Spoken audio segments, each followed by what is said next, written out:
For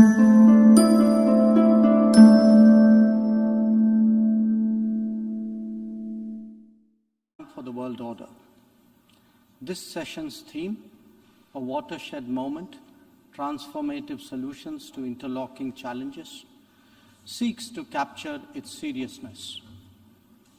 Excellencies, the year 2022 is an important milestone in India's journey towards growth, development, and prosperity. India is celebrating 75 years of its independence, what we call Azadi Ka Amrit Mahotsav. The story of that period has been one of toil, of determination, innovation, and enterprise of millions of ordinary Indians. They are rejuvenating a society pillaged by centuries of foreign attacks and colonialism. And they are doing so in a democratic framework whose steady progress is reflected in more authentic voices and grounded leadership. This new India, under the visionary and dynamic leadership of Prime Minister Narendra Modi, is a confident and resurgent society. Its agenda for our centenary will be achieved through the 5 pledges that we committed to on our Independence Day. 1, we are resolved to make India a developed country in the next 25 years. For the world, that creates more capacities for global good. 2, we will liberate ourselves from a colonial mindset. Externally, this means reformed multilateralism and more contemporary global governance. 3, our rich civilizational heritage will be a source of pride and of strength. This includes care and concern for the environment, so ingrained in our traditional ethos. 4, we will promote greater unity and solidarity. This expresses a coming together on global issues such as terrorism, pandemics, or the environment. And 5, we will instill consciousness of duties and responsibilities. This applies to nations as much as it does to citizens. These 5 pledges affirm our age-old outlook that sees the world as one family. We believe that national good and global good can be entirely in harmony. It is this conviction that led us to supply vaccines to over 100 nations.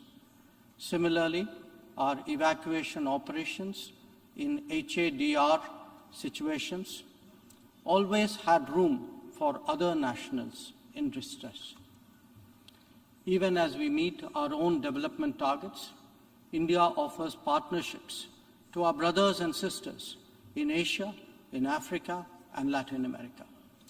And we do so based on their needs and their priorities.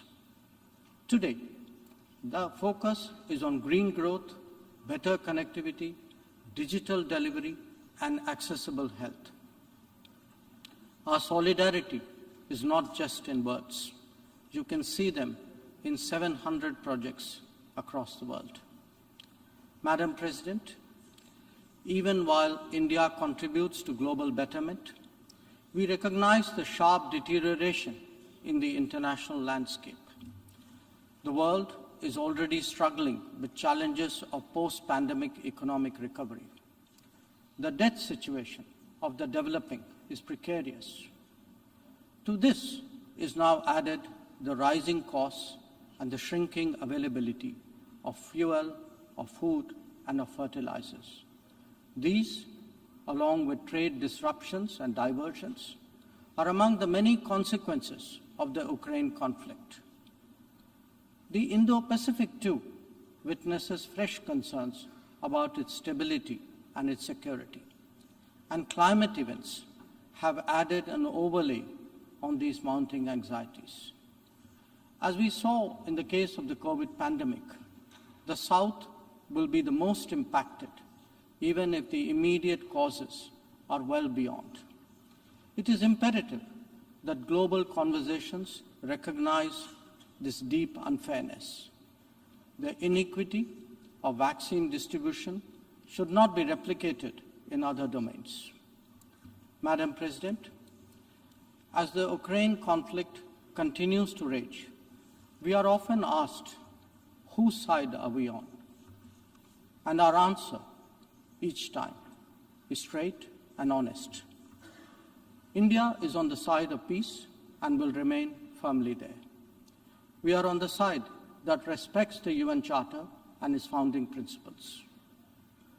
We are on the side that calls for dialogue and diplomacy as the only way out.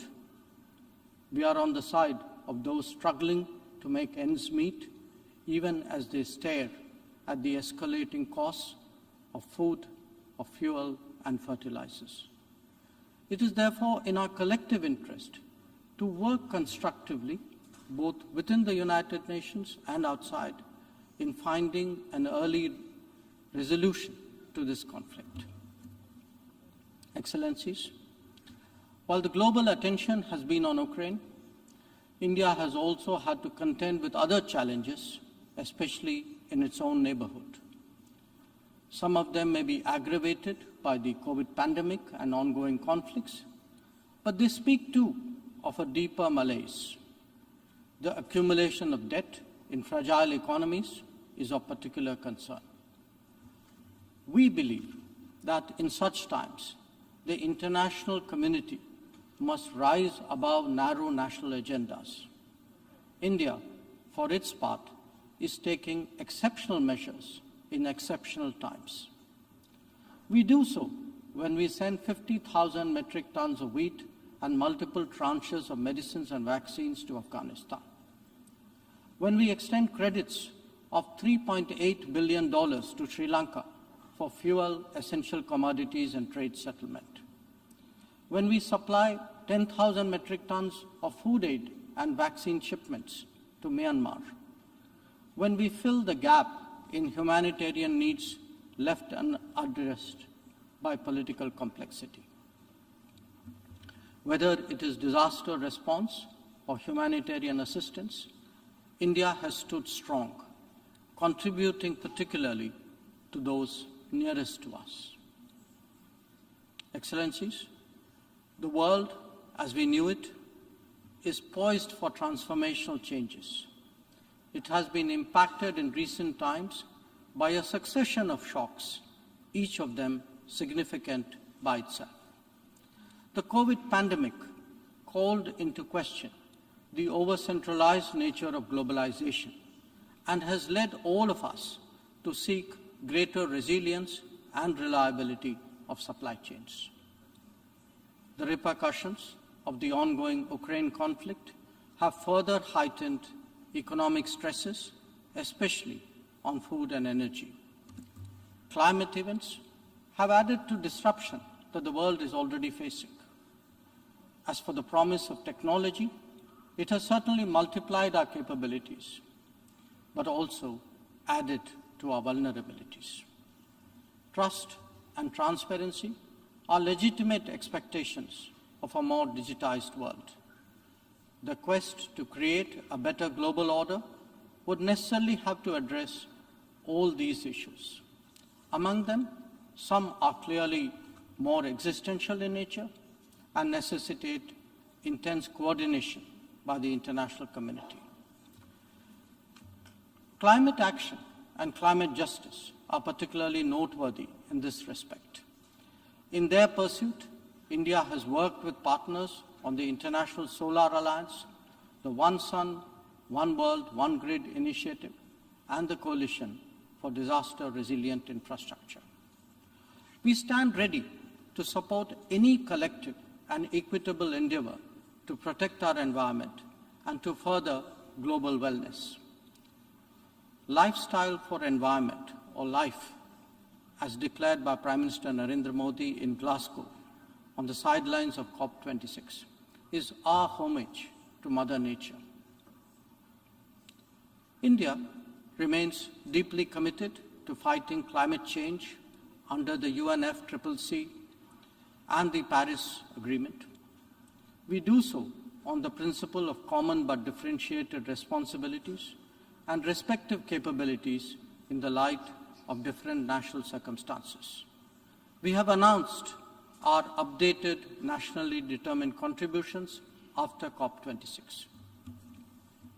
Excellencies, India's steadfast commitment to South-South cooperation is by now well established and well recognized. Our approach is based on principles of mutual respect and national ownership, with a commitment to sustainable development for all. As we begin the G20 presidency this December, we are sensitive to the challenges faced by developing countries. India will work with other G20 members to address serious issues of debt, of economic growth, food and energy security, and particularly of environment. The reform of governance of multilateral financial institutions will continue to be one of our core priorities. Madam President, India would be completing its tenure as a member of the Security Council this year. In our term, we have acted as a bridge on some serious but divisive issues confronting the Council. We have also focused on concerns such as maritime security, peacekeeping, and counter-terrorism. Our contributions range from providing technology with a human touch to ensuring safety and security of UN peacekeepers. As the chair of the Counter-Terrorism Committee this year, India would be hosting its special meeting in Mumbai and New Delhi. I invite all member states to participate in it. We need to create a global architecture that responds to the new tech tools deployed against open, diverse, and pluralistic societies. Having borne the brunt of cross-border terrorism for decades, India firmly advocates a zero-tolerance approach. In our view, there is no justification for any act of terrorism regardless of motivation, and no rhetoric, however sanctimonious, can ever cover up bloodstains. The United Nations responds to terrorism by sanctioning its perpetrators, those who politicize the UNSC 1267 sanctions regime, sometimes even to the extent of defending proclaimed terrorists. They do so at their own peril. Believe me, they advance neither their own interests nor indeed their reputation. India has always espoused a cooperative, inclusive, and consultative approach to international relations. We believe that multipolarity, rebalancing, fair globalization, and reformed multilateralism cannot be kept in abeyance. The call for reformed multilateralism, with reforms of the Security Council at its core, enjoys considerable support among UN members. It does so because of the widespread recognition that the current architecture is anachronistic and ineffective. It is also perceived as deeply unfair, denying entire continents and regions a voice in a forum that deliberates their future.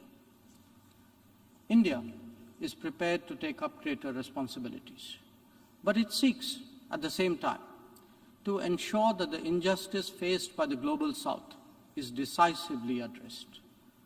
Our call is to allow serious negotiations on such a critical matter to proceed sincerely.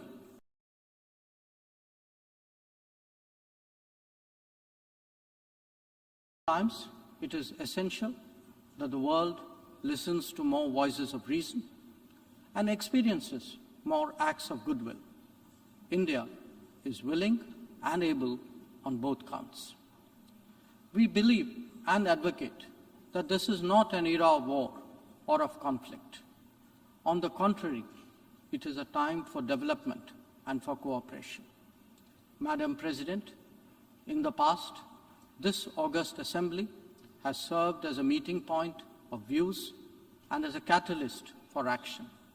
It is vital that we continue to believe in the promise of diplomacy and the need for international cooperation. Therefore, Madam President, let us strive to return to the course of seeking peace, progress, and prosperity. I thank you.